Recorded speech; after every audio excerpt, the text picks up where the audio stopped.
Gentleman there. Actually, would you mind just waiting 1 second? Sorry, it's just that these people up here have been waiting for some time, so I'll just go in the middle here and I'll come back to you just in 1 second. In the middle there. Richard Dawkins.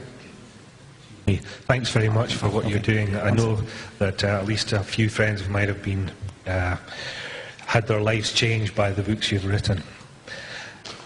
It's easy for us sometimes in an increasingly secular Britain to feel smug when we see the levels of belief there still are in the United States of America.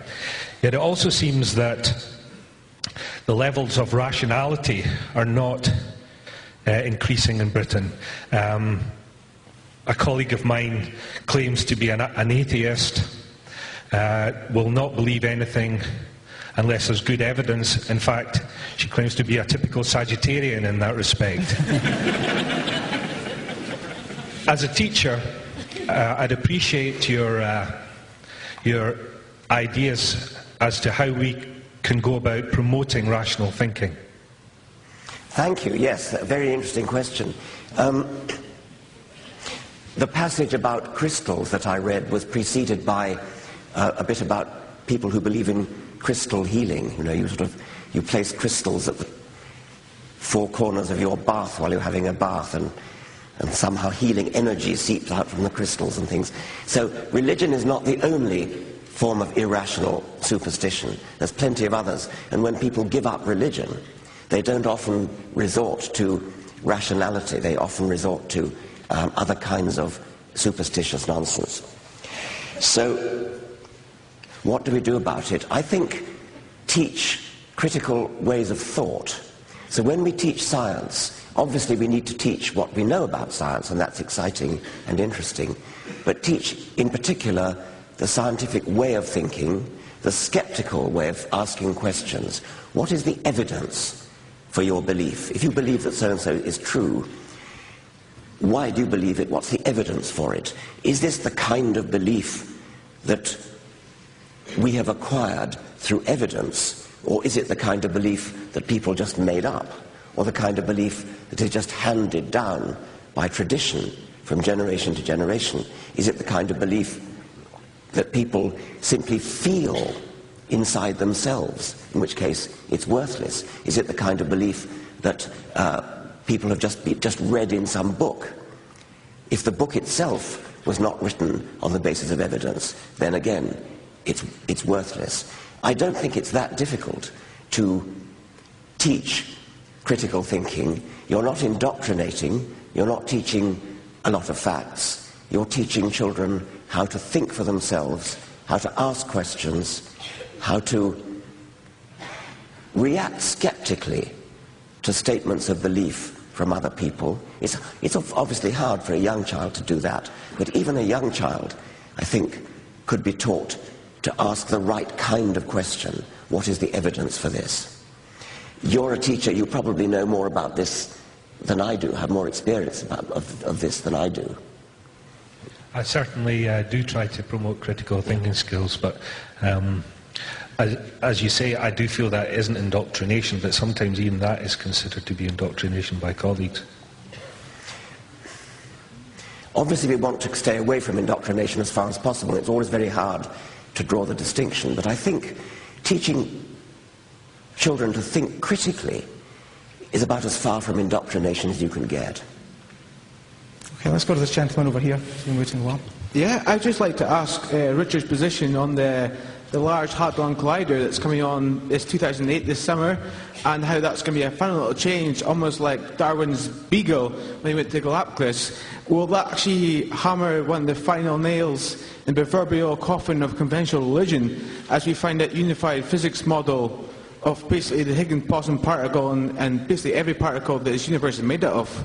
I think when we do find this, and I think that we will do find this, will actually cement another kind of layer on religion is irrelevant to us, in the way that science can offer us much more answers than religion, in the way that science can answer the questions it seemingly is unanswerable by religion, in the way that you have to make that leap of faith to kind of circumvent these these kind of dangerous questions that don't really have an answer, but science is providing an answer. It's much more theoretically possible than... Let's get an answer to some of that if we can.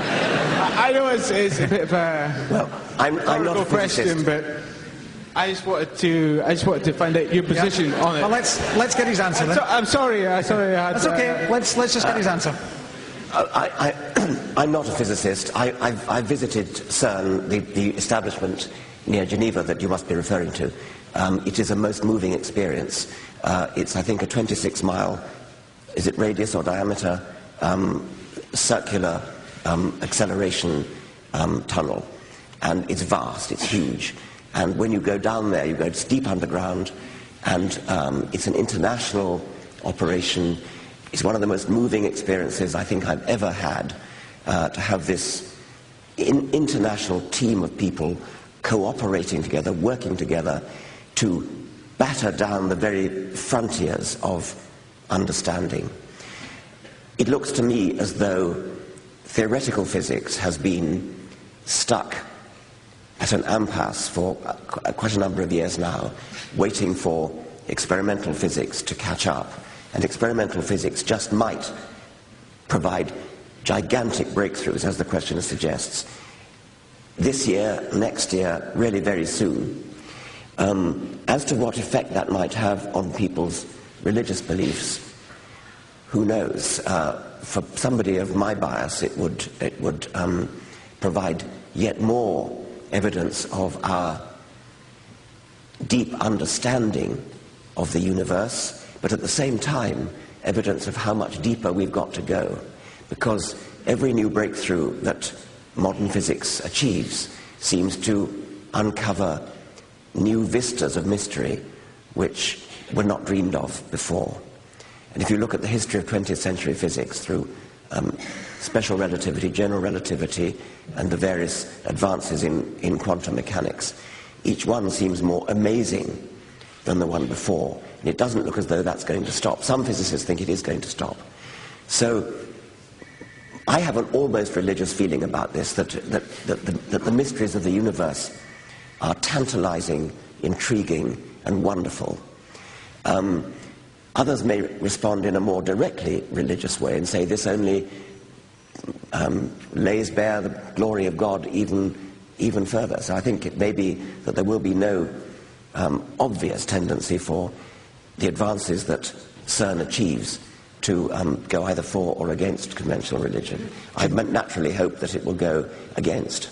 Do you have any fears about it? There's some people expressing fears about what they're going to do in that tunnel in Switzerland in terms of the impact that recreating the Big Bang might have. Yes, I think those are probably unrealistic. I mean, there are some people who feel that, when will it all end and maybe the whole world will blow up or something.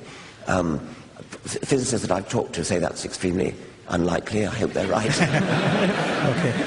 You'll forgive me, sir, if I don't come back to you. I just want to move over here to this lady. Professor Dawkins, when you spoke about the Selfish Gene book, you mentioned that we're effectively a collection of genes whose ancestors have survived for generations. While fully taking into account the previous questioner about the rapid growth in human population, in the affluent Western world particularly, more and more people are choosing not to have children. Does that mean that there's some kind of arms race going on between our evolved intelligence and the genes? On the one hand, the genes wanting to recreate, and on the other hand, free human choice to not have children. It's a very fascinating idea, isn't it, that the natural selection of the selfish genes has created our brains as a tool for their own survival. And when it was first created by natural selection in the Pleistocene era on the plains of Africa, it was a tool for making us good at gathering and hunting.